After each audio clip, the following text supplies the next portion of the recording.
Around the world, many have been watching the testimony with a sense of curiosity, wondering how Tony Blair could explain his rationale for going to war.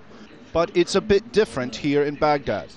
As residents gathered to watch the inquiry, many said that after everything they've endured, this was all just a waste of time.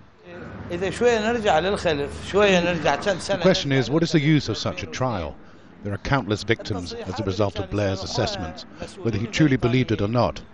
Thousands of victims fell from among the Iraqis, the American and many other innocent people from different nationalities, including the media.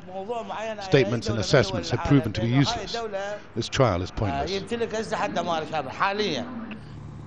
For many here, during the run-up to the war, they weren't able to see all of the developments as they happened.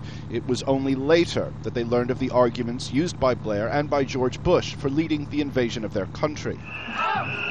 And yet, while millions around the world voiced their opposition to military actions, those millions didn't have to endure this.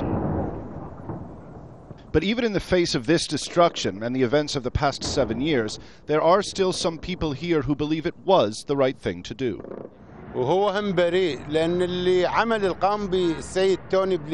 Blair is innocent, and he has committed a heroic act. By the grace of God, Bush and Blair were guided to topple the tyrant who was crushing every Iraqi.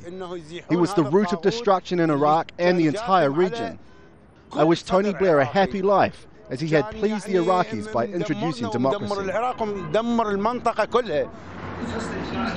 But for the most part, the prevailing opinion here is that this inquiry is a frivolous excuse. If there are no charges to face, they believe, Tony Blair's testimony achieves nothing. If investigations are meant to question those responsible, then all the nations that took part in the war in Iraq and dispatched their troops should be also interrogated.